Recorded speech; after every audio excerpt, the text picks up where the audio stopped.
Próximo orador, deputado Edson Silva do DEM.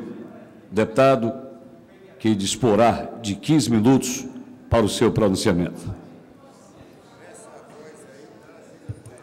Senhor presidente, senhoras e senhores deputados, nós estamos vendo no nosso país um fato que está acontecendo e que chama a atenção de toda a população. A humilhação que 100 mil brasileiros estão vivendo nesse momento, pelo menos o número que se sabe. São pessoas que adquiriram veículos financiados e que estão na inadimplência no segundo, terceiro mês e os bancos estão tomando os veículos de volta. 100 mil veículos estão sendo recolhidos dos clientes inadimplentes, um apelo dos banqueiros e uma determinação judicial.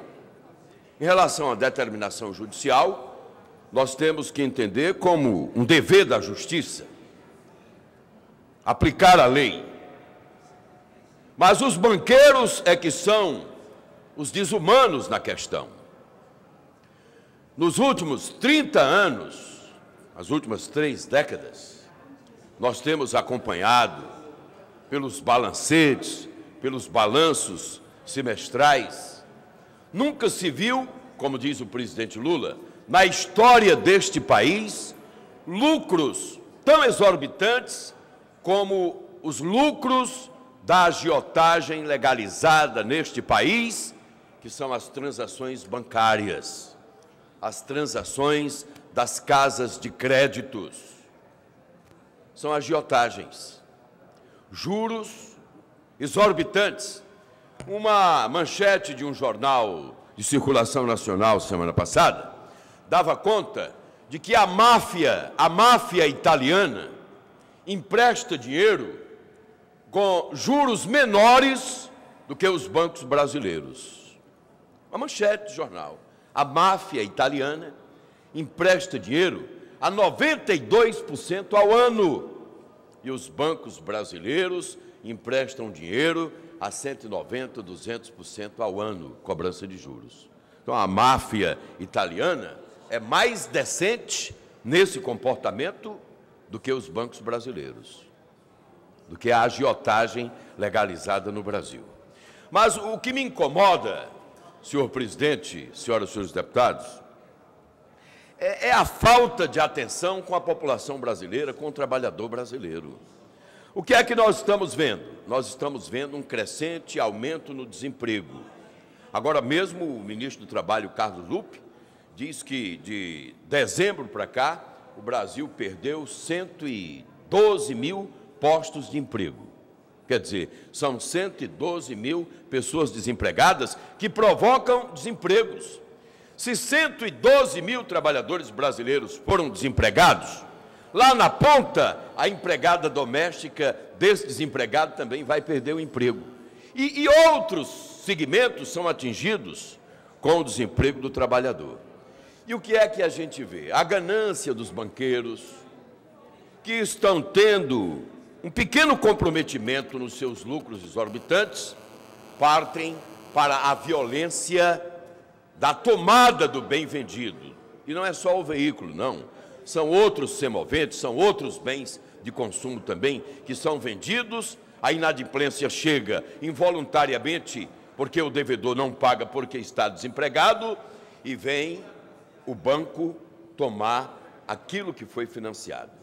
Ainda semana passada, uma senhora parava o seu carro aqui no Shopping Salinas, aliás, no Shopping Ouro Verde, em frente ao Iguatemi, e no momento em que ela descia do carro, se aproximou um camarada com um papel na mão, um policial ao lado, e dizendo, olha, a ordem de tomar o seu carro. A senhora está inadimplente e a ordem é tomar o seu carro. E a mulher, apavorada, juntou gente na calçada, entregou, tirou a bolsa, algumas coisas dentro do carro, entregou a chave do carro e o banco levou o carro de volta.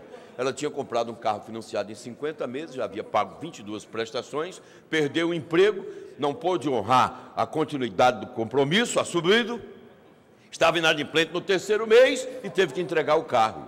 E são 100 mil brasileiros que estão sofrendo esse vexame. Devolver o carro porque não pode pagar.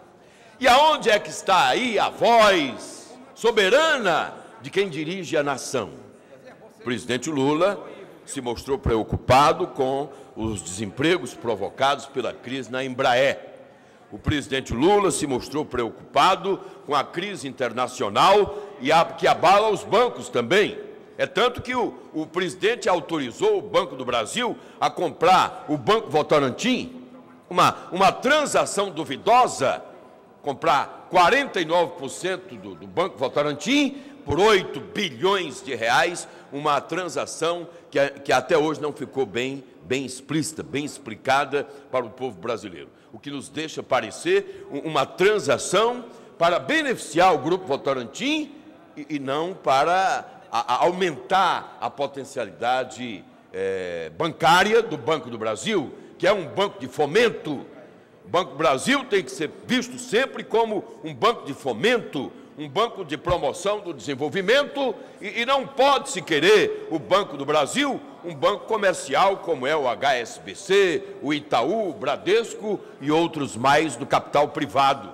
O Banco do Brasil é um banco oficial, é um banco que desde a sua fundação tem por obrigação de promover o crescimento econômico, o desenvolvimento, portanto é um banco de fomento, não pode estar na linha dos bancos de agiotagem como estão os bancos do capital privado. Agora, deveremos perguntar, por que o governo, as autoridades do comando maior desse país, não encontram também uma solução para a renegociação de dívidas dos pequenos devedores? O Banco do Nordeste acabou de renegociar dívidas de centenas de milhares de devedores, perdoando juros, perdoando multas, diminuindo um pedaço do capital da dívida, quer dizer, facilitando a vida. Aliás, neste país nosso, neste nosso Brasil, os grandes devedores, os mega devedores que muitas vezes desviam o dinheiro emprestado para uma finalidade de crescimento econômico, desviam para aquisições de mansões no exterior, para aumento do bem de luxo e não o bem de capital, do crescimento econômico, da geração de emprego. E esses mega devedores têm, não é, a proteção oficial das autoridades do comando maior do país para a renegociação de dívidas. Os grandes devedores deste país, devedores do BNDES, do Banco do Brasil, do Banco do Nordeste, do BASA, tem, e até nos bancos particulares também, a facilidade da renegociação da dívida. Dispensados juros, dispensados multas e até mesmo dispensa de um pedaço do capital do dinheiro emprestado. Mas o povo trabalhador não, inadimplente, involuntário. Milhões de brasileiros não estão honrando com os compromissos assumidos porque perderam o emprego, porque perderam a fonte de renda. E como se pode pagar se não se tem o dinheiro? Inadimplência involuntária. E aí não se escuta, a nível de Brasília, nem no Congresso, nem no governo federal, nem na Suprema Corte, uma voz de piedade, uma voz para se buscar uma solução para os trabalhadores devedores. Então, é uma injustiça muito grande. Se facilita a vida dos grandes, mas não se olha para facilitar, amenizar o sofrimento dos pequenos. O Brasil, Deputado Edson Silva, me permite uma parte. A coisa é muito rigorosa, deputado Fernando Hugo, quando a questão se estende ao cidadão comum, ao cidadão mortal. O rigor é explícito.